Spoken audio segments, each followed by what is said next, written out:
हाँ जी बच्चों, आगे बढ़ते हैं। नेक्स्ट अपना जो क्वेश्चंस अपन कर रहे थे देखो लिमिट के, तो उसको चालू रखते हैं। ठीक है, तो पहला क्वेश्चन अपन के पास वापस 8 number question, limit x tending to 0 sine inverse क्या दिया है, sec x, मॉड में sec x दिया हुआ। देखिए इसी वैरायटी का क्वेश्चन अपन ने थोड़ी देर पहले किया था अभी, है ना। इसी वैरायटी का एक क्वेश्चन अपन ने अभी किया है, तो ध्यान दीजिएगा। जैसे मैंने बताया कि sec x का आप जब इसका डायग्राम ड्रॉ करेंगे, देखिए ना sec x का अपन अभी डायग्राम ड्रॉ करते हैं, तो देखो ऐसा अपना sec x का डायग्राम बनता था, है ना। जीरो के आजू बाजू में अपना sec x का ये होता है, तो ये 0 प्लस इलाका हो गया, या 0 माइनस इलाका हो गया, और ये वैल्यू 1 प्लस जा रही है और ये वैल्यू 1 माइनस, ये भी 1 प्लस ही जा रही है, दोनों तरफ वैल्यू 1 प्लस को टेंड कर रही है, राइट। और जैसे ही यहाँ पर 1 प्लस को टेंड करेगी, तो अगर मैं लिमिट को x टेंडिंग टू 0 डालूं और यहाँ साइन इनवर्स में डालूं, तो यहाँ आ जाएगा 1 प्लस का ग्रेटेस्ट इंटीजर। तो limit x tending to 0 sine inverse 1 plus का ग्रेटर कितना 1, तो साइन इनवर्स 1 कितना आया, ये 1 और ये कितना आ गया π/2, ये π/2 आंसर है ना। तो वैल्यू फिक्स हो जाएगी ग्रेटेस्ट इंटीजर आने के बाद। अब आप प्लस में निकालो ना माइनस में निकालो, हर बार आपको निकालने की जरूरत नहीं है। कुछ क्रिटिकल पॉइंट्स में जहां आपको लगता है कि प्लस और माइनस में कहीं ना कहीं गड़बड़ हो सकती है, वहां आप हमेशा जरूर चेक करें, बाकी हर बार आप चेक करने की जरूरत नहीं होती। जैसे यहाँ पे 1 प्लस दे दिया था, एग्जैक्ट वैल्यू फिक्स 1 आ गई यहाँ पे, तो 1 आ गई तो साइन इनवर्स 1 π/2 ही आएगा, है ना। तो इसमें हमेशा बार बार चेक करने की जरूरत नहीं पड़ती। ठीक है, ये आपका 8वें नंबर का क्वेश्चन आ गया। 9th नंबर का क्वेश्चन को अपन देखें।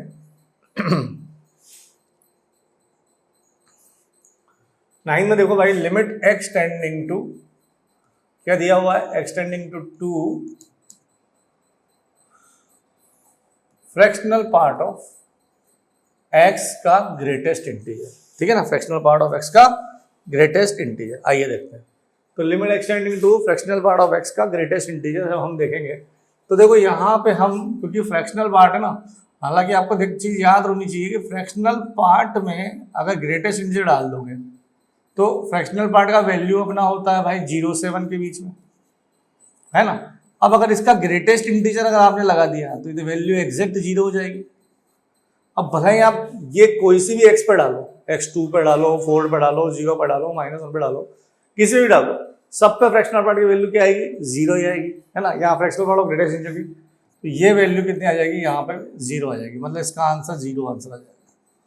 ठीक है ना। तो आप किसी भी x टेंडिंग 2 की जगह आप 0 कर दो या 4 कर दो, सबके लिए ये आंसर क्या आएगा, 0 ही आएगा।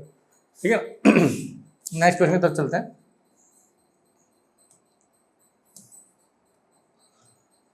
अपना है greatest integer limit x tending to 2 और फ्रैक्शनल पार्ट ऑफ x। अब देखो ये क्वेश्चन जनरली इन दोनों के बीच में डिफरेंस को भी क्लियर कर देता है ना। आइए इसके बारे में बात करें। तो ये देखो इसमें क्या हुआ है कि पहले लिमिट लगी है ना, पहले क्या हुआ है, यहाँ पे लिमिट लगाई है ना। लिमिट लगाई मतलब लिमिट x टेंडिंग टू, अगर मैंने 2 लिखा है, तो यहां जब मैं पहले x tending to 2 fractional part, इस लिमिट के कॉन्सेप्ट को पहले मैं सॉल्व करूंगा, फिर मैं उसके आंसर पे ग्रेटेस्ट इंटीजर लगाऊंगा, है ना। देखो दोनों में अंतर है ना। पहले यहाँ मुझे क्या करना पड़ेगा, पहले इस अंदर के मसाले यानी कि लिमिट को, ये fractional part of limit x tending to 2 को अपन को सॉल्व करना पड़ेगा। इसका जो आंसर आएगा उस पे ग्रेटेस्ट इंटीजर लगेगा, है ना। तो अपन देखो यहाँ जब इसके 2 केस बनेंगे, देखो 2 केस कैसे बनेंगे, लिमिट x टेंडिंग टू 2। अब अभी बोलोगे आपकी, अभी सर आपने बोला कि हर बार लिमिट चेक करने की जरूरत नहीं होती दोनों तरफ की, तो ये कैसे पता पड़े, तो पता ऐसे पड़ेगा दोस्तों कि आप फ्रैक्शनल पार्ट हुआ, ग्रेटेस्ट इंटीजर हुआ, मॉड हुआ, है ना, ऐसे कर्व, जैसे अभी tan π/2 प्लस और π/2 माइनस पे जहां अलग अलग कैरेक्टर आते हैं, ऐसे सभी कर्व जो कंट्रोवर्शियल कंसेप्ट होते हैं ना, ये कंट्रोवर्शियल कर्व्स होते हैं, greatest integer, fractional part, mod, tan, जहां पे बात प्लस और माइनस में अलग अलग हो सकती हो, उन सब पे आपको जरूर चेक करना चाहिए, क्योंकि वहीं पे गेम चेंज होगा अपना, है ना। तो उसके लिए अपन को जरूर इन चीजों पे सतर्कता रखनी पड़ेगी। जैसे यहाँ आपका देखिए दोनों तरफ की लिमिट निकालनी पड़ेगी आपको, x टेंडिंग टू 2 प्लस और 2 माइनस की, ठीक है। तो जैसे 2 माइनस की डालोगे तो बेटा मैंने बताया था, देखो 2 माइनस का फ्रैक्शनल पार्ट का मतलब कितना होता है भाई, 1 माइनस एच, है ना। इसको किस में कन्वर्ट कर लोगे, 1 माइनस एच में कन्वर्ट करोगे ना, मतलब इसको कैसे लिख दोगे आप, इसको लिखोगे limit H tending to 0 1 minus H, है ना। और इसमें अगर मैं 2 प्लस डालूंगा तो इसमें क्या लिखोगे, limit H tending to 0 limit H tending to 0 2 minus का कितना आ जाएगा, माइनस एच आ जाएगा, माइनस एच यानी कि आ गया भाई ये एच आ जाता, राइट, ये एच आ जाएगा। और एच टेंडिंग टू 0 पे ये कितना आएगा दोस्तों, ये आएगा 1 और ये आएगा बेटा 0। ये लिमिटिंग वैल्यू के आंसर आ गए हैं, ये लिमिटिंग वैल्यू के प्लस और माइनस के आंसर आ गए। अब इन दोनों पे क्या करा हमने, ग्रेटेस्ट इंटीजर लगाया। मान लीजिए मैंने limit x tending to 2 plus x tending to 2 plus fractional value of x, और इसका अपन ने ग्रेटेस्ट ले रहा था, तो प्लस पे कितना आंसर आया आपका, 1 आ गया, प्लस पे आपका 0 आंसर आया, सॉरी। तो 0 का जब ग्रेटेस्ट इंटीजर लगाओगे तो कितना आंसर आएगा, 0 आ जाएगा। और लिमिट एक्सटेंडिंग टू, अगर मैं 2 माइनस ऑफ फ्रैक्शनल पार्ट करूंगा और 2 माइनस ऑफ फ्रैक्शनल पार्ट होगा तो 1 माइनस एच होगा ना बेटा। तो ये 1 माइनस एच का, अगर 1 माइनस एच था और लिमिट लगाने के बाद तो एग्जैक्ट 1 आ गया, तो 1 का ग्रेडेशन कितना आएगा, 1 आ जाएगा दोस्तों। तो ये जो आपका 1 आ जाएगा, तो दोनों के दोनों लिमिट अलग अलग हो गई, यानी कि हम यहाँ क्या बोल देंगे, लिमिट डज नॉट एग्जिस्ट, यानी कि LDE, ठीक है ना, LDE हम यहाँ पे क्लियरली LDE के बारे में बोल देंगे। समझे कि नहीं भाई, क्लियर ना, कोई दिक्कत तो नहीं। नेक्स्ट, समझ में आया ये पूरा कंसेप्ट ना। इनमें एक एक क्वेश्चंस में वैरायटी बनती है ना, जितनी प्रॉब्लम सॉल्विंग उतनी वैरायटी, है ना, उतना हमारा कॉन्सेप्ट डेवलप और उतनी हमारी थॉट प्रोसेस क्लियर, ठीक है। चलिए आगे बढ़ते हैं, 10th क्वेश्चन हो गया, 11 बढ़ता है, राइट। अब इसी में मैंने 11th क्वेश्चन जो लिया है, देखो 11th क्वेश्चन में limit x tending to infinite cosec inverse x, है ना, कोसेक इनवर्स एक्स, एक बार वेरीफाई कर लेते हैं, कोसेक इनवर्स माइनस इन्फिनिटी और फ्रैक्शनल पार्ट ऑफ एक्स है। चलो, तो फ्रैक्शनल पार्ट ऑफ एक्स यहाँ आ रहा है और x tending to minus infinity आ रहा है, ठीक है। तो पहले तो अपन एक काम करेंगे भाई, अपन इस इन तरह के जितने भी, देखो आपके, देखो मैं जितने क्वेश्चन ये तो देखा हूँ सारे कोसेक इनवर्स पे है, देखो सारे कोसेक इनवर्स में। तो आपको कोसेक इनवर्स का सबसे पहले तो फोटो बनाना बहुत जरूरी है ना। IITF के कोसेक इनवर्स का फोटो हमें पहले ही बना लेना चाहिए, ताकि ये चारों क्वेश्चन आप उसके साथ कर सको। तो बच्चों आपको कोसेक इनवर्स का फोटो आना चाहिए, देखिए, चलिए बनाने की कोशिश करते हैं। ये अपना x और ये y एक्सिस,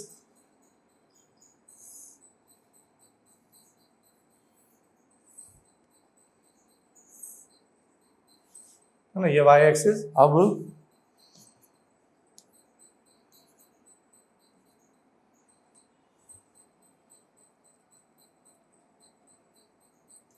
चलो भाई, कोसेक इनवर्स का अपन का x और y एक्सिस है। अब इसके लिए अपन पहले तो उसके मार्किंग करते हैं। देखिए यहाँ हमें 1 मिल जाएगा, यहाँ हमें -1 मिल जाएगा, है ना। हमें इसका जब फोटो बनाना है तो देखिए यहाँ पे आपका 1 का मामला रहेगा, यहाँ आपका -1 का मामला रहेगा। थोड़ा सा ऊपर से चालू करें,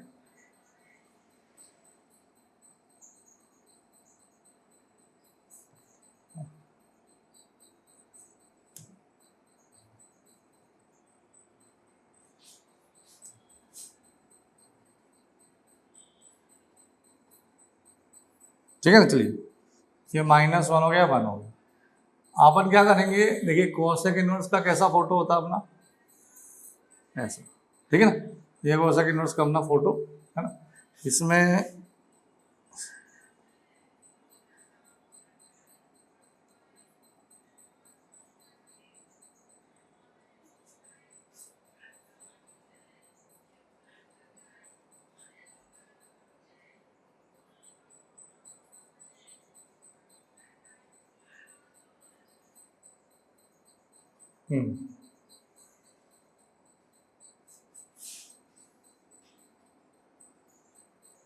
ठीक है, कोसेक इनवर्स का हमारा फोटो आ गया। अब कॉसेक इनवर्स के फोटो में हम -1 और 1 से जा चुके हैं, तो ये जो पॉइंट है, देखो ये पॉइंट जो है जिसको आप डिनोट करोगे, ये अपना कौन सा पॉइंट हो गया, π/2, और ये कौन सा पॉइंट हो गया, -π/2, ठीक है ना, π/2 और ये -π/2।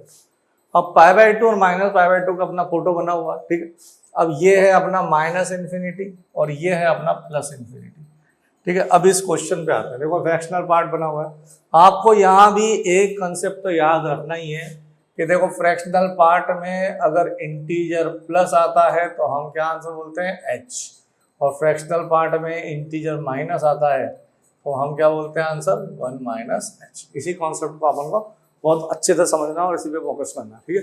तो यहाँ लिमिट x टेंडिंग टू, अगर मैं बोल दूं -∞, लिमिट x टेंडिंग टू -∞ बात करें तो देखो -∞, देखो ये रहा x टेंडिंग टू -∞, कहाँ है भाई, ये है -∞, ठीक है ना, ये -∞। अब -∞ पर अपना कॉसेक इनवर्स x किस में है भाई, फ्रैक्शनल पार्ट में है, लेकिन कॉसेक इनवर्स जा कहाँ रहा है, -∞ पे। देखो ये कॉसेक इनवर्स इधर जा रहा है, यानी कि ये कौन सा पॉइंट है, ये है 0-, ये कहाँ है, 0- जा रहा है, ठीक है। 0- जा रहा है तो फ्रैक्शनल वैल्यू के अंदर कितना आ रहा है, 0- आ रहा है। फ्रैक्शनल वैल्यू के अंदर कितना आ रहा है, 0- आ रहा है फ्रैक्शनल वैल्यू के अंदर। तो जब फ्रैक्शनल वैल्यू के अंदर 0- आ रहा है तो उसका वैल्यू कितना आएगा, limit h tending to 0, 1 - h, और h टेंडिंग टू 0 आ जाएगा तो कितना आ गया आंसर, 1। भाई फ्रैक्शन में 0- इंटीजर -1 - h होगा ना भाई, और h टेंडिंग टू 0 जाने पे कितना आ जाएगा, 1 आ जाएगा। तो इसका आंसर कितना आएगा बच्चों, इसका आंसर आएगा 1, ठीक है ना। इसका आंसर कितना आएगा दोस्तों, इसका आंसर अपना आ जाएगा, x टेंडिंग टू इन्फिनिटी पे माइनस जा रहा है तो इसका आंसर अपना 1। डन, 1 होगा ना भाई, सही है ना, अरे सही है, नहीं गलत है, गलत है दोस्तों। 0- जब जा रहा था, गलत है,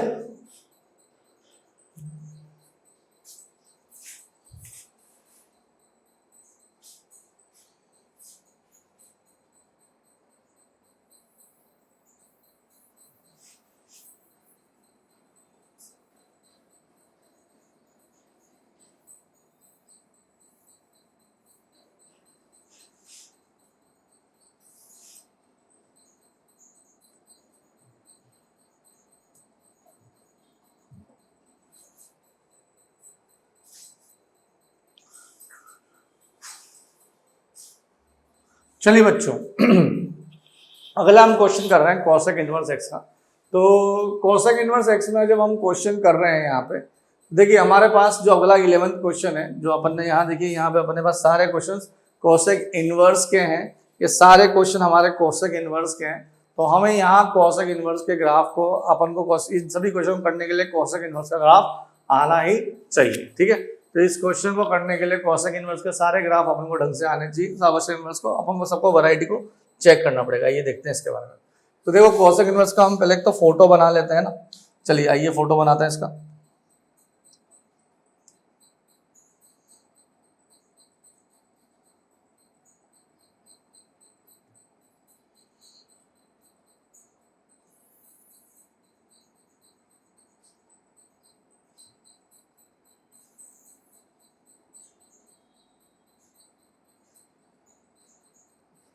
हाँ ये हमारे पास कॉसेक इनवर्स की फोटो हो गया, और इसी में हम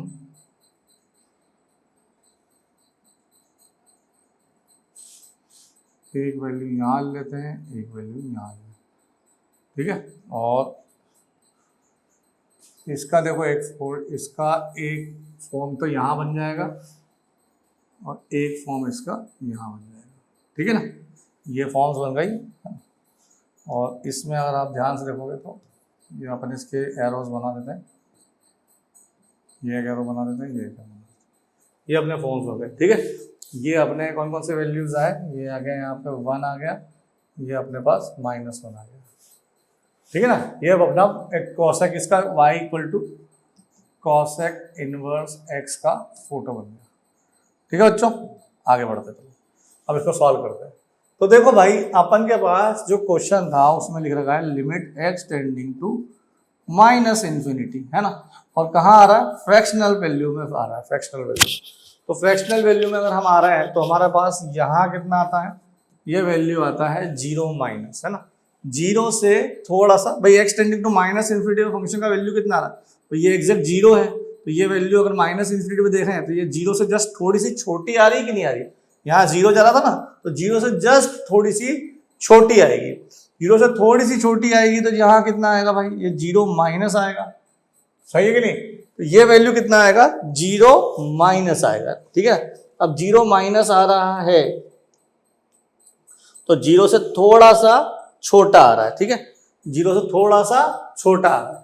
अब 0 से अगर थोड़ा सा छोटा आ रहा है दोस्तों, तो देखो 0 से अपन ने थोड़ा सा छोटा करा तो 0 से छोटा छोटा मतलब 0 माइनस हो गया, यानी कि यहाँ देखो हमने दो कहानियां लिखी हुई है, इंटीजर प्लस, जो अपन ने पहले पढ़ी थी, integer plus fractional part integer plus पे कहाँ जाता है, h पे जाता है, और इंटीजर माइनस पे कहाँ जाता है, 1 माइनस h पे जाता है। तो यहाँ इंटीजर प्लस पे अगर हम देखेंगे, इंटीजर प्लस पे हम देखेंगे तो इंटीजर प्लस पे आ रही है h और इंटीजर माइनस पे आ रही है बेटा 1 माइनस h, है ना, इंटीजर माइनस पे 1 माइनस h। तो 0 माइनस पे अगर हमने फ्रैक्शनल पार्ट की वैल्यू देखी, 0 से छोटा कम वैल्यू पे देखी, तो वो कितना आएगा बेटा, वो आएगा limit h tending to 0 1 minus h, और h को अगर 0 पहुंचा दिया तो इसका आंसर कितना आएगा, 1 आएगा, कितना आएगा, 1 आएगा, है ना, तो इसका आंसर आएगा बेटा 1 आएगा, डन। तो इसके क्या आंसर, फाइनल आंसर है 1 आया, ठीक है।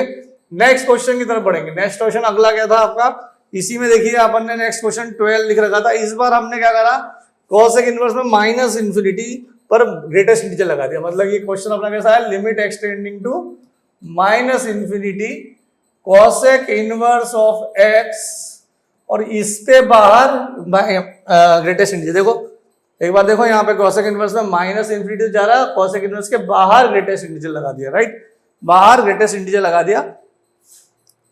तो यहां अपन ध्यान दीजिएगा, देखिएगा यहां पर ध्यान दीजिएगा, तो अपन ने 12 में यहाँ पे कॉसेक में माइनस इन्फिनिटी के बाहर लगा दिया। अब देखो, अब x टेंडिंग टू अगर मैं बात कर रहा हूं limit x tending to minus infinity की, तो cosec inverse of x, cosec inverse of x मतलब कहां पे वापस वही बात हो गई, 0 माइनस पे आ गया कि नहीं आ गया, वैल्यू अभी बात कर दी ना, माइनस इन्फिनिटी कितना है, 0 माइनस पे, तो ये जो आएगा इसका ग्रेटेस्ट इंटीजर बाहर लगा रहेगा, पर लिमिट x टेंडिंग टू कितनी आएगी, माइनस इन्फिनिटी, और यहाँ आएगा 0 माइनस 1, 0 माइनस, सॉरी 0 माइनस, और उस केस में h टेंडिंग टू कितना होगा, 0, है ना, 0 माइनस जाएगा ना, तो अपन ऐसा कर देते हैं कि अपन इसको लिख देते हैं 0 माइनस h, इसको क्या लिख देते हैं, 0 माइनस h, भाई ये कितना आएगा, 0 माइनस h आ जाएगा, है ना, और 0 माइनस h में h कहाँ जा रहा है, 0 जा रहा है, तो इसका आंसर कितना आएगा, 0, और 0 का ग्रेटेस्ट इंटीजर कितना आ जाएगा, 0। इसमें क्या हुआ कि पहले लिमिट सॉल्व हुई, उसका आंसर आया, क्योंकि लिमिट का आंसर फिक्स आता है, आपको हमारी बात हुई थी पहले कि लिमिट का आंसर आपका हमेशा क्या आता है, फिक्स आंसर आता है, लिमिट का आंसर आपका फिक्स आता है। तो यहाँ आपने 0 माइनस वैल्यू ली, 0 माइनस में 0 से थोड़ा सा कम हुआ, और फिर उसके ऊपर ग्रेटेस्ट इंटीजर लगा, तो फिर फाइनल आंसर कितना आ गया, 0 आ गया, और 0 का ग्रेटेस्ट इंटीजर कितना आएगा दोस्तों, 0 आएगा, तो ग्रेटेस्ट इंटीजर ऑफ 0 कितना आ गया, 0, तो इसका फाइनल आंसर क्या आया, 0 आया, ठीक है। नेक्स्ट क्वेश्चन की तरफ चलें। नेक्स्ट क्वेश्चन में अपन के पास, अब देखिए नेक्स्ट क्वेश्चन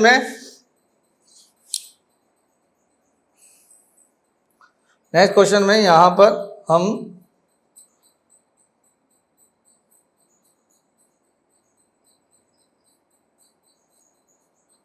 ये हमारे पास यहां आ जाता है ग्रेटेस्ट इंटीजर, है ना, फ्रैक्शनल पार्ट के साथ रहता है ग्रेटेस्ट इंटीजर। देखिए अब यहां पे क्या आएगा, यहां क्वेश्चन दिया हुआ है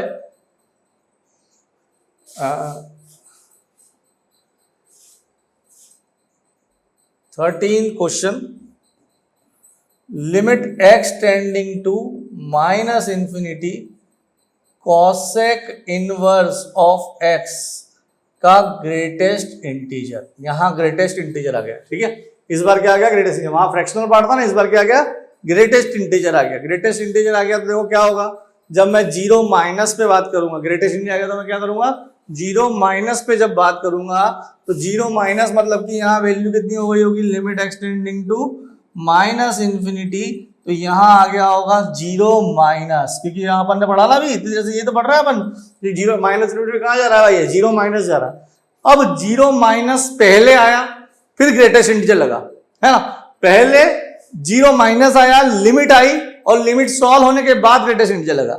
यहाँ 0 माइनस पहले आया फिर ग्रेटेस्ट इंटीजर लगा फिर लिमिट सॉल्व होगी। तो यहाँ 0 माइनस आते ही आपका 0 माइनस मतलब 0 माइनस h, 0 से थोड़ा सा कम, 0 से थोड़ा सा कम, तो लिमिट की वैल्यू तो जहां आएगी आएगी, लेकिन ग्रेटेस्ट इंटीजर से कहां पहुंचा देगा, इसे -1 पहुंचा देगा, और लिमिट की वैल्यू एक्सटेंडिंग पे कितना आंसर आ जाएगा, -1। इसका आंसर आएगा -1, इसका आंसर आ जाएगा -1। इसका फाइनल आंसर कितना है भाई, -1। ठीक है, क्लियर। तो यहाँ पर एक्सटेंडिंग टू माइनस इनफिनिटी में कितना आंसर आ जाता है, -1। अच्छा, अब 14th क्वेश्चन, एक और क्वेश्चन जो बचा हुआ है उसमें क्या करेंगे, limit x tending to minus infinity, और इस बार कॉसेक इनवर्स x के साथ इस बार बाहर फ्रैक्शनल पार्ट है। देखिए बाहर ही फ्रैक्शनल पार्ट है, देखो इसमें सबके पहले लिमिट सॉल्व हो रही है, कॉसेक इनवर्स आ रहा है, फिर बाहर फ्रैक्शनल पार्ट आता है, ठीक है ना। तो इसमें कॉसेक इनवर्स के बाहर फ्रैक्शनल पार्ट है, तो अगर मैं यहां देखूं तो यहां कितना आ रहा है, देखो यहां आ रहा है कॉसेक इनवर्स के बाहर फ्रैक्शनल पार्ट, मतलब इस बार पहले 0 माइनस आ गया लिमिट, तो 0 माइनस, इसका आंसर आएगा limit x tending to minus infinity के लिए, फिर बाहर फ्रैक्शनल पार्ट 0 माइनस आते हैं, वैल्यू 0 माइनस मतलब 0 minus h, limit x tending to minus infinity पे कितना बोल दूं, मतलब 0 माइनस h, और h टेंडिंग टू कितना होगा यहाँ पे 0, तो h टेंडिंग टू 0 मतलब कि h तो वो छोटी सी क्वांटिटी है, जो छोटी सी क्वांटिटी जो 0 की तरफ जा रही है, तो 0 माइनस मतलब ये 0 माइनस h में आंसर क्या आ जाएगा, 0 आ जाएगा, और 0 का फ्रैक्शनल पार्ट, 0 का फ्रैक्शनल पार्ट कितना आएगा, 0 आएगा, 0 का फ्रैक्शनल पार्ट कितना आ गया, 0, तो इसका फाइनल आंसर कितना आएगा दोस्तों, 0 आएगा। 0 माइनस का फ्रैक्शनल पार्ट कितना आएगा, 0, और ये 0 माइनस h का आंसर आया 0, और उसका फ्रैक्शनल पार्ट कितना आया, 0, क्योंकि इंटीजर है ना, इंटीजर का फ्रैक्शनल पार्ट कितना आता है, 0, तो इस तरह से आपका ये 0 आंसर आएगा। तो दोस्तों यहां अपन ने ये कुछ क्वेश्चंस अपन ने लिमिट के बेसिक को समझने के लिए, लिमिट के बेसिक को एनालाइज करने के लिए, लिमिट के बेसिक को अंडरस्टैंड करने के लिए अपन ने किए, है ना। और इन सभी क्वेश्चनों से अपन को सिर्फ ये पता पड़ रहा है कि लिमिट कैसे निकालनी है, प्लस माइनस पे क्या फर्क पड़ जाता है, एनालिटिकली इसके ग्राफ से क्या डिपेंडेंसी रहती है, लिमिट का क्या यूज कैलकुलस में रहेगा, अलग अलग आईटीएफ के ग्राफ से, एक आईटीएफ का ग्राफ लेके हमने देखा उसको, उसमें अलग अलग केस में क्या क्या अलग अलग कहानी हो जाएगी।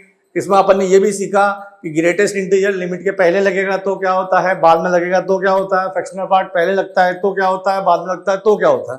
तो इससे अपन को थोड़ा सा लिमिट के एनालिसिस के बारे में अपन को काफी समझ में आया होगा, है ना।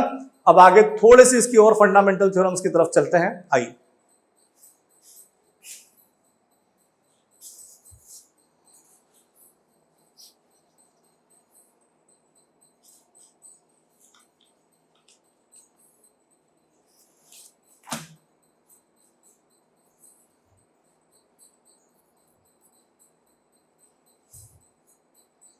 चलिए भाई, लिमिट के 4 fundamental theorem, 4 fundamental theorems, fundamental theorem है ना। ये फंडामेंटल थ्योरम जितनी भी होती है ना, सब बहुत मेंटल होती है भाई, और इन्हीं को पढ़ने के लिए, समझने के लिए थोड़ा मेंटल भी बनना पड़ता है, ठीक है। तो अपन वो मेंटली थोड़ा सा स्ट्रांग रहेंगे और मेंटली इसको पढ़ाई करेंगे, ठीक है। चलो भाई एक एक करके सारी थ्योरम देखते हैं। तो पहले तो अपन 2 फंक्शन मान ले भाई, है ना, पहले तो 2 फंक्शन मान लेते साहब। 2 फंक्शन मानेंगे तो limit x tending to a f of x, ये मान लेते हैं कि इसका कुछ आंसर l आ रहा होगा, ठीक है ना, एग्जिस्ट कर रही है, बढ़िया एग्जिस्ट कर रही है। Limit x tending to a पे g ऑफ x, इसका आंसर मान लो कि कुछ m आ रहा होगा। दोनों के दोनों बढ़िया आराम से एग्जिस्ट कर रही है, सही है ना, थोड़ा तबीयत से एग्जिस्ट कर रही है, और एग्जिस्ट करने के बाद इन दोनों की कुछ वैल्यू भी आ गई। यहाँ ऑफकोर्स ये लिमिट एग्जिस्ट कर रही है, तभी अपन इसके बारे में बात कर सकते हैं ना। तो एग्जिस्ट कर रही है, लिमिट एग्जिस्ट कर रही है, ठीक है।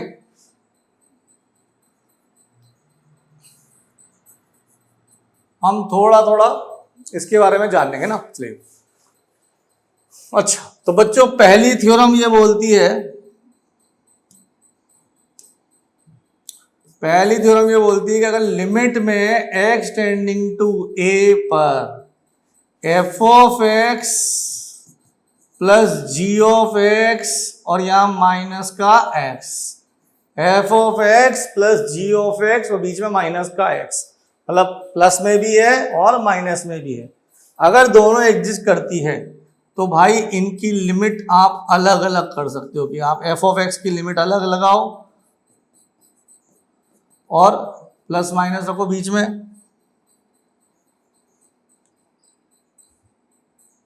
है ना, प्लस माइनस रखो और यहाँ प्लस और यहाँ माइनस, और limit x tending to a पर यहाँ आ गया g of x, limit x tending to a पर f of x plus minus limit x tending to a पर g ऑफ x, है ना, ये f ऑफ x आ गया और ये g ऑफ x आ गया, नंबर एक। नंबर दो,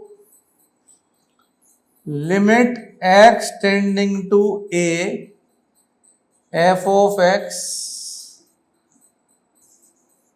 g of x, limit x tending to a पर f of x into g of x, और अगर दोनों ही एडजस्ट करती है तो ये यूं बोलता है कि limit x tending to a पर आप f ऑफ x की लिमिट अलग कर लो और limit x tending to a पर आप g ऑफ x, मतलब प्रोडक्ट में भी अलग अलग हो जाती है, सम और डिफरेंस में भी अलग अलग हो जाती है, और जब सम में हो रही है तो फिर डिवीजन में भी क्यों पीछे रहेगा डिवीजन, तो डिवीजन में भी जब limit x tending to a अगर लिखा हुआ है f of x by g of x, तो यहाँ भी limit x tending to a पर f ऑफ x की लिमिट अलग हो जाती है, limit x tending to a पर g ऑफ x की लिमिट अलग हो जाती है, और limit x tending to g of a पर g ऑफ x, ये जरूरी है इसके अंदर कि ये जीरो नहीं होना चाहिए, ये एग्जिस्ट जब ही करती है दोस्तों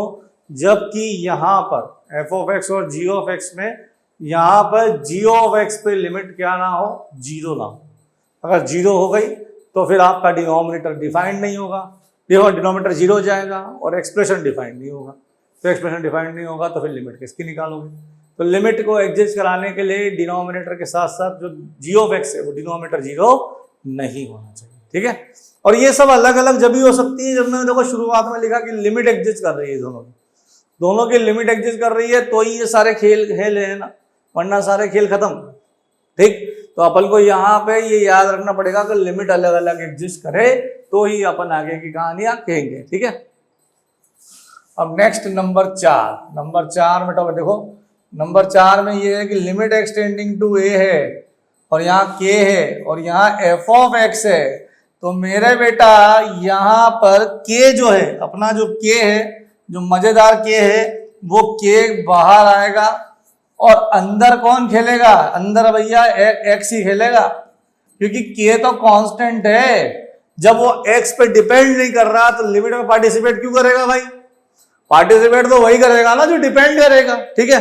तो x अपना k जो है x पे डिपेंड नहीं कर रहा है, तो बढ़िया कांस्टेंट कहानियों को सबको बाहर, है ना, इनको जात बाहर कर दो डायरेक्ट, ठीक है ये। और लेकिन हाँ k अपना क्या है, कांस्टेंट वैल्यू, राइट। तो ये 4 बेसिक थ्योरम्स है, फंडामेंटल बेसिक थ्योरम्स है और बड़ी आसान थ्योरम्स है ना, बहुत आसान थ्योरम्स है, पेपर क्वेश्चंस में भी इनका बहुत अच्छा पार्टिसिपेशन रहता है, तो अपन को बहुत आराम से ये चीजें बहुत इजीली समझ में आई होगी, क्योंकि काफी कोई मतलब कोई ऐसी खेलने खिलाने वाली बातें हैं नहीं इसमें ना, ठीक है, क्लियर है। तो चलिए आगे बढ़ते हैं ना।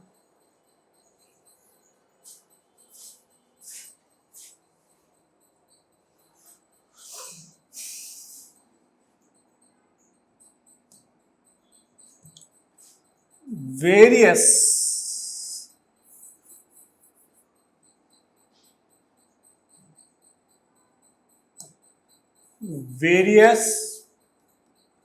methods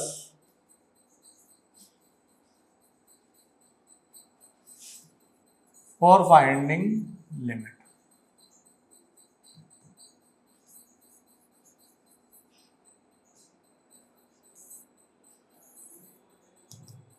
बहुत ही, अब यही यूं मान के चलिए कि अपना सारे चैप्टर का मेन कहानी यही है ना, कि हमें पूरे इस चैप्टर में यही सीखना है कि लिमिट किस किस मेथड से किन किन तरीकों से निकाली जा सकती है, और सारा अपना चैप्टर का मेन कॉन्सेप्ट यही है। तो हम अलग अलग मेथड ढूंढेंगे, अलग अलग मेथड्स में अलग अलग वैरायटी ढूंढेंगे, ठीक है। उन सभी मेथड्स के अंदर अपने को यही सिखाया जाएगा कि लिमिट निकाली कितने तरीकों से जाती है, ठीक है। आइए तो सबसे पहला और बेसिक मेथड होता है भाई direct substitution. Direct substitution,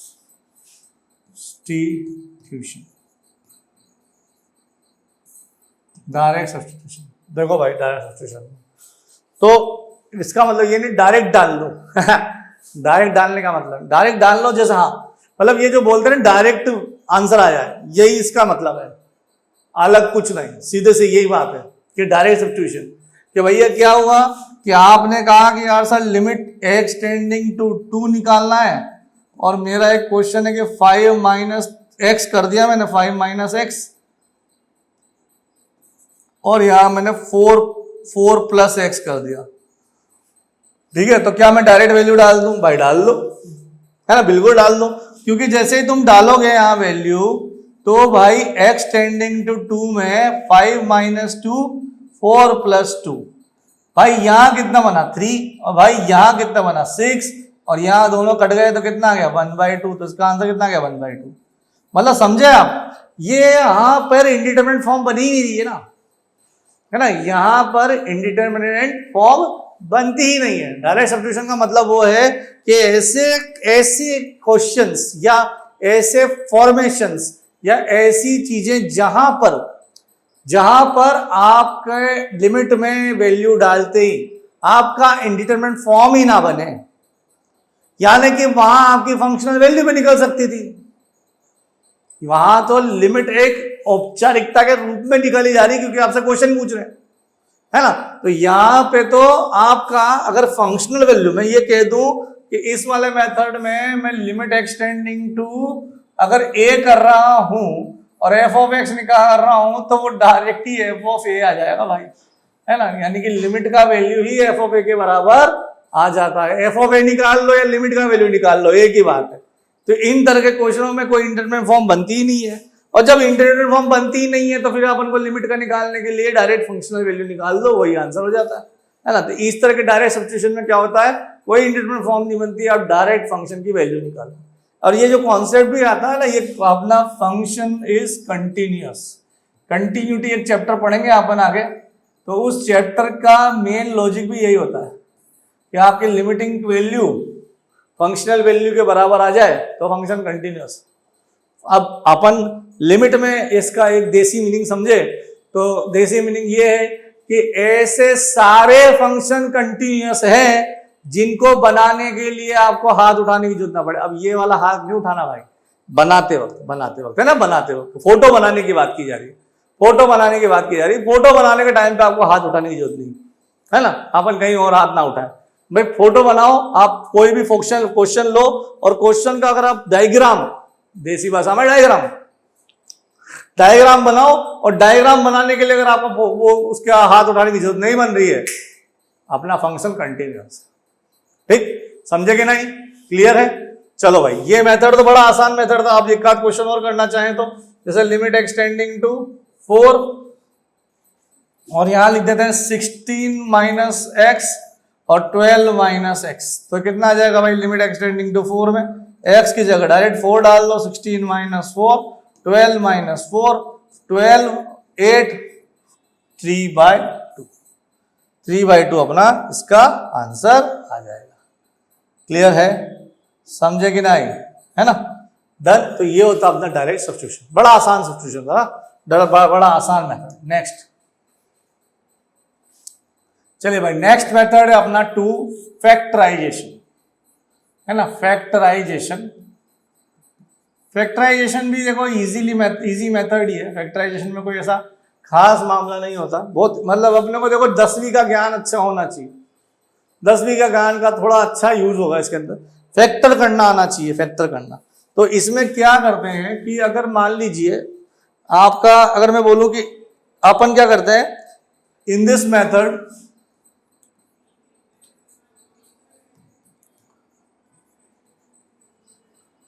we try to find common factors from numerator and denominator. We try to find common factors from numerator and denominator, and by cancelling them out,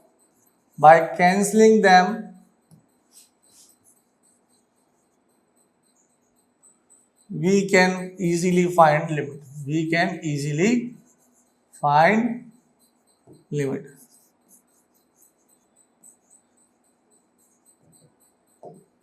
We can easily find the easily find निकाल लेंगे. आप तो सब कुछ, आप तो expert लोग हैं, हम एक्सपर्ट करके आराम से इजीली फाइंड कर लेंगे, राइट.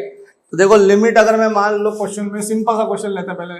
लिमिट एक्सटेंडिंग टू अगर 2 बोला और x square minus 5x plus 6 बोला और यहाँ x माइनस 2 बोला, तो देखो बहुत आसान सा क्वेश्चन. इसमें क्या करना है दोस्तों, इसमें क्या करोगे, फैक्टराइज कर दोगे. फैक्टराइज कैसे कर दोगे, मिडिल स्प्लिट भाई, मिडिल स्प्लिट. आपने तो 10वीं में बहुत झंडे गाड़े होंगे मिडिल स्प्लिट के नाम पे. तो मिडिल स्प्लिट क्या करना होता है, इसको दो कहानियों में तोड़ लो कि ये भैया 3x और माइनस 2x प्लस 6, और ये ऐसा दो कहानियों में तोड़ते हैं जिनका मल्टीप्लीकेशन तो क्या होता है, फर्स्ट और लास्ट टर्म का प्रोडक्ट आ जाए और सम अपने बीच वाले कहानी के बराबर आ जाए. तो यानी कि इसको आराम से तोड़ सकते हैं. मिडिल स्प्लिट तो अपन बच्चों जनरली आपको आता ही होगा, आपको है ना.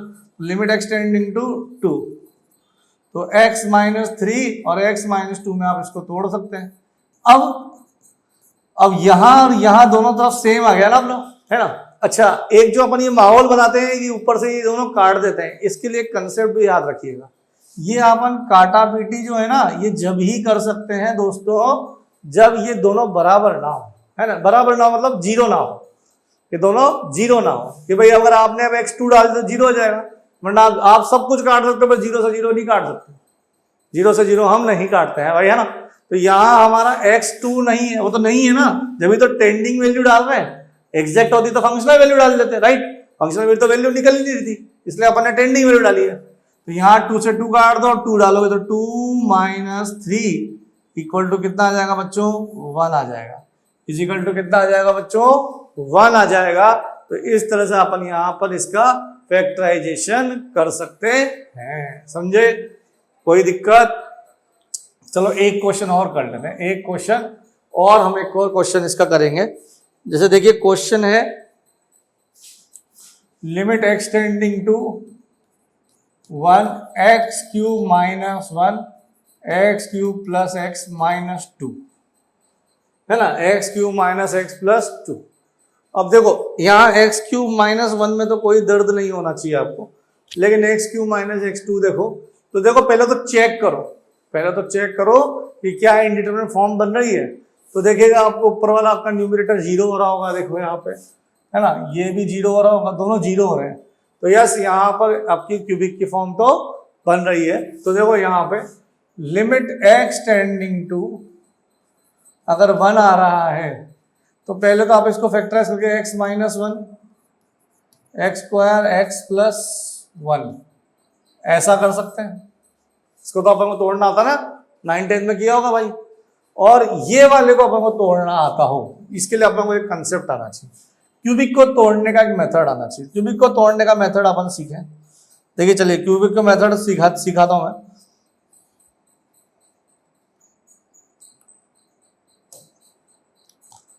ये एक मेथड अलग से सीखते हैं अपन कि जैसे मान लीजिए आपके पास f ऑफ x है, कितना है, x cube x minus 2. Cubic को तोड़ने का ये मेथड बहुत इंपॉर्टेंट है ना. ध्यान दीजिएगा, minus 2 x cube minus x2. तो क्यूबिक को तोड़ने के लिए सबसे पहले आप x के क्यूब यानी कि जो x का जो कोफिशिएंट है उसे ट्राई करें 1 कर लें. क्यूबिक को कोफिशिएंट को 1 कर लें. और फिर सबसे ज्यादा जिम्मेदारी रहती है कांस्टेंट. ये जो कांस्टेंट है इसकी अगर हम फैक्टराइज करें तो देखो इस 2 का फैक्टराइज कितना होगा, देखो प्लस माइनस 1 भी होगा और प्लस माइनस 2 भी होगा. प्लस माइनस 1 और प्लस माइनस 2 हमारे दो फैक्टर बन जाएंगे इसमें दोस्तों.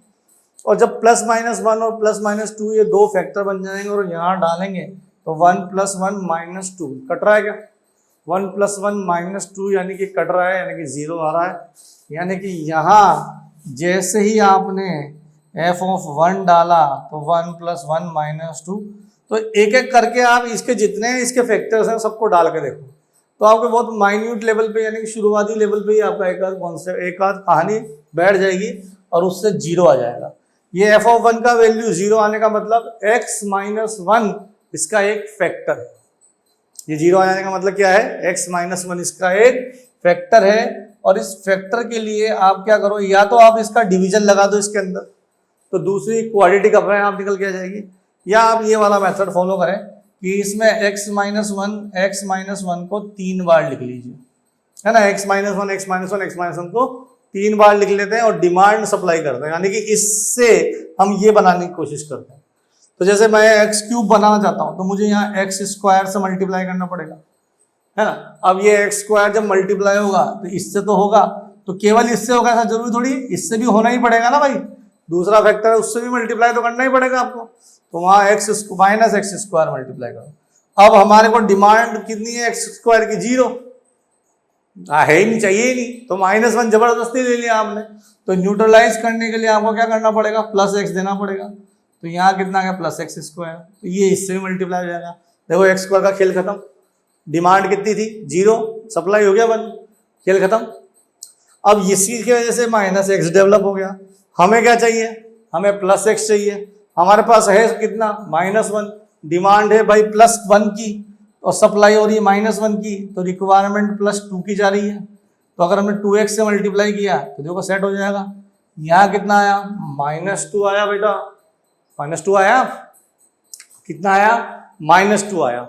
अगर -2 आया और आपको डिमांड कितने की थी, -2, सप्लाई कितने की थी, -2। यह मेथड का सबसे खास बात यह है कि एंड में इसमें सप्लाई और डिमांड बराबर हो जाती है ना। देखो यहाँ 2 की रिक्वायरमेंट और डिमांड है वो दोनों बराबर आ जाएंगी। देखिए यहाँ -2 की रिक्वायरमेंट थी और अपने सप्लाई भी -2 कर दिया, तो डिमांड बराबर हो गई, है ना। तो यानी कि आपके पास यहाँ पे ये एक मसाला हमारे पास इससे बन गया, है ना।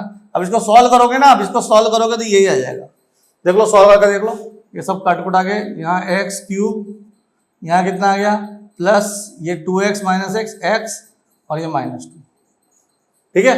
तो हम इसमें से अगर x - 1 कॉमन ले लें यहाँ, तो x - 1 और ये कितना आ गया, x² + x + 2, x² + x 2, तो यहाँ आ गया बेटा अपने पास x - 1 x², इसको इसी से लिख देते हैं,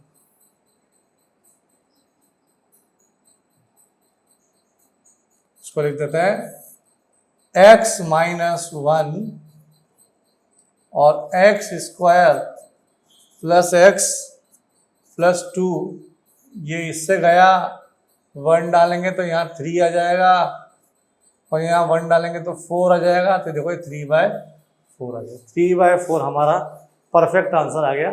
3/4 अपना राइट आंसर है ना, 3/4 हमारा परफेक्ट आंसर इसका।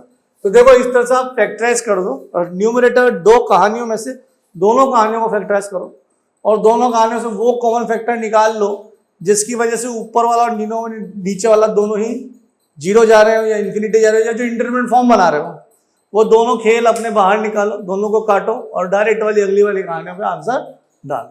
तो इससे आपको आसानी से इसकी जो बेसिक नॉलेज है वो आराम से मिल जाएगी, है ना।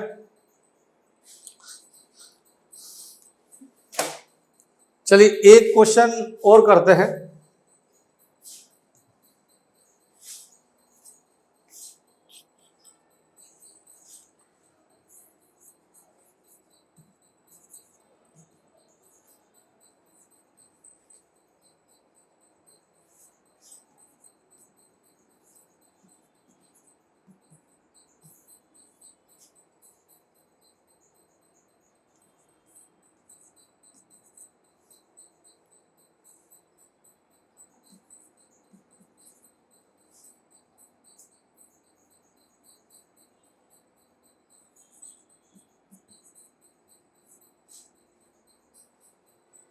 ये क्वेश्चन ट्राई करते हैं ना। तो देखिए बढ़िया क्वेश्चन अपने पास, बहुत ही बढ़िया क्वेश्चन, जानदार क्वेश्चन, शानदार क्वेश्चन है ना। इसको तो ऐसे करेंगे, तो देखो भाई ये थोड़ा सा 2 की पावर x और 2 की पावर x में खेल रहे हैं। पहले इसको थोड़ा सिंप्लीफाइड फॉर्म में लिख दे, है ना।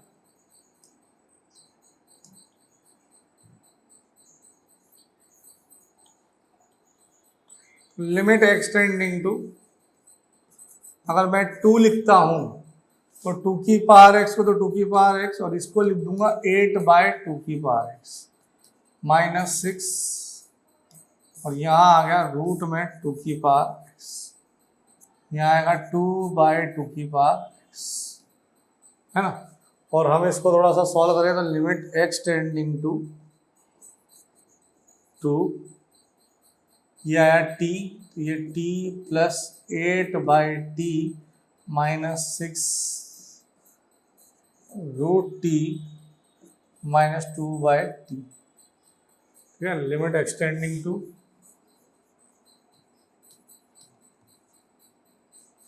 तो यहाँ आएगा T square minus 6t plus 8, और ये वाला t और ये वाला t में यहाँ जैसे आप t कॉमन लोगे तो ये देखो मैं इस वाले बाय t को और इस वाले t को एक साथ एलसीएम लेता हूँ, तो यहाँ देखो रूट t आ जाएगा और यहाँ माइनस t आ जाएगा, ठीक है ना। यहाँ माइनस रूट t आएगा और ये माइनस t आ जाएगा। ये t से आपने t को उड़ा दो। अच्छा, आप अभी भी अगर t में खेल रहे हो तो आप लिमिट x की क्यों डालोगे भाई? तो आप ऐसा करें कि लिमिट x की ना डाल के, क्योंकि आपने किसको t माना है, 2 की पावर x को t माना है, ठीक है ना। 2 की पावर भाई x को t माना ना अपन ने, 2 की पावर x को अपन ने क्या मान लिया, t मान लिया। तो जब x अब 2 की तरफ जा रहा है तो t किधर जाएगा भाई, 4 जाएगा t। तो यहाँ t को क्या लिखेंगे अपन, t टेंडिंग टू 4, तो यहाँ भी t टेंडिंग टू 4 लिखना पड़ेगा, है ना। तो यहाँ भी t टेंडिंग टू 4, ठीक है। अब इसको देखो limit x tending to t tending to 4, और ये आ जाएगा भाई लोग कितना, t माइनस 4 और t माइनस 2, और ये कितना आ रहा है, root t minus 2। Limit t tending to 4, t tending to 4 में आएगा रूट t प्लस 2 और रूट t माइनस 2 और t माइनस 2, और नीचे अपने पास कौन बना हुआ है, रूट t माइनस 2। इसको इससे सलटा दो, सही है। और 4 डालोगे तो 4 का रूट 2, 2 प्लस 2 4, और 4 माइनस 2 2, कितना आ जाएगा आंसर, 8। इसका आंसर हमारा कितना आ जाता है, 8 इसका हमारा आंसर आ जाएगा। समझे कि नहीं, है ना। तो इस तरह के फैक्टराइजेशन वाले मेथड में हमने इस पर लिमिट निकालना सीखा, ठीक है। और इस फॉर्मेशन में सबसे आसान बात थी कि आपको वो कॉमन फैक्टर निकालने थे जो न्यूमरेटर और डिनोमिनेटर को 0 कर दें, कॉमन लेना था, सपरेट करना था और फिर फाइनल लिमिट सॉल्व कर ली थी। तो ये बड़ा आसान सा मामला है ना। इसमें काफ़ी प्रैक्टिस करेंगे, है ना। लेकिन अभी फिलहाल अगले मेथड पे चलते हैं।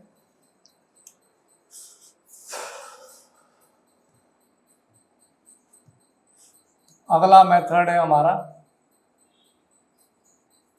रैशनलाइजेशन। चलिए भाई, रैशनलाइजेशन क्या होता है? तो रैशनलाइजेशन को समझने के लिए मैं एक एग्जांपल लेता हूं पहले। लिमिट x टेंडिंग टू 0, यहाँ x है, यहाँ रूट 5 प्लस एक्स और रूट 5 माइनस एक्स। देखिए x है तो एक रूट 5 प्लस एक्स और रूट 5 माइनस एक्स। अगर मैं यहाँ देखूं तो इसका रैशनलाइजेशन करा जाए तो लिमिट x टेंडिंग टू 0, और रैशनलाइजेशन करने का मतलब क्या होता है? तो देखो भाई लोग, आपने ऐसा कुछ पढ़ा होगा 10th में कि अगर मान लीजिए यहाँ पर 5 प्लस रूट 2 है तो हम इसी के भाई यानी कि 5 माइनस रूट 2, यानी कि रूट 2 के आगे जो नेगेटिव जो नंबर जो अपना साइन होगा उसका उल्टा साइन से हम उसको मल्टीप्लाई डिवाइड करेंगे तो ये कुछ 5 माइनस रूट 2 और ये कितना आएगा, a plus B, A minus B का फॉर्मूला बन जाएगा, तो 25 माइनस 2। तो ये रूट वाले खेल जो होते हैं ये हट जाएगा, ठीक है। तो इसी तरह से हम अगर यहाँ पर देखिएगा,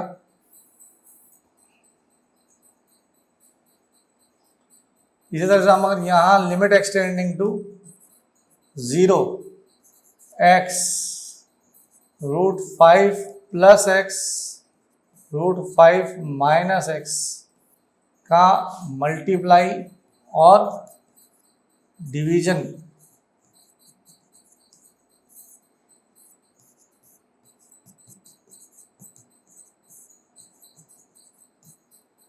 मल्टीप्लाई और डिवाइड करते हैं, तो यहाँ आ जाएगा लिमिट एक्सटेंडिंग टू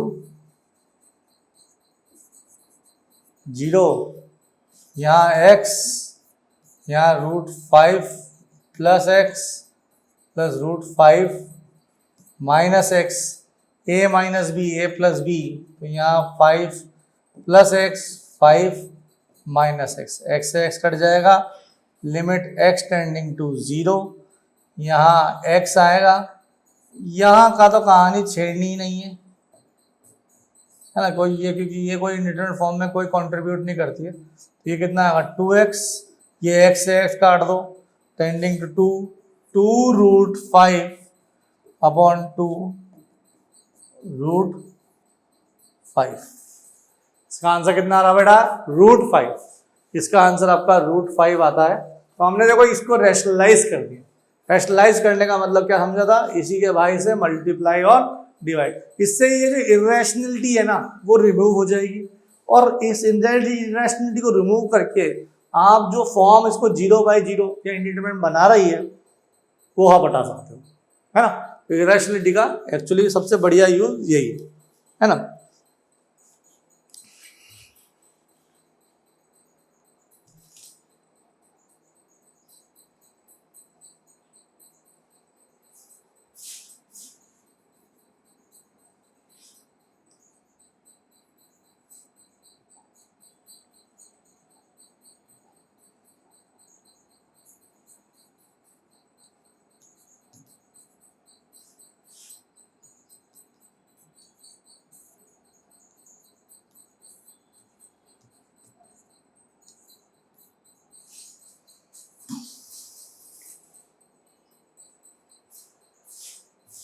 तो देखिएगा हमारे पास अगला क्वेश्चन है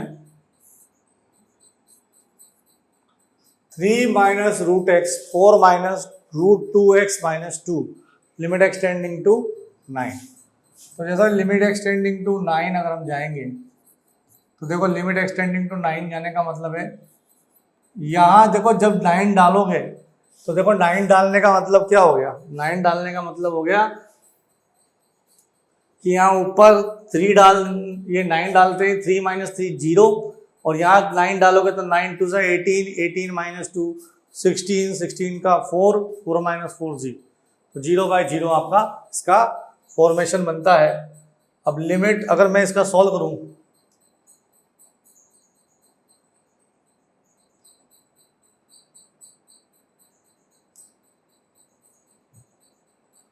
लिमिट एक्सटेंडिंग टू, अगर हम 9 पे बात करें तो यहाँ आता है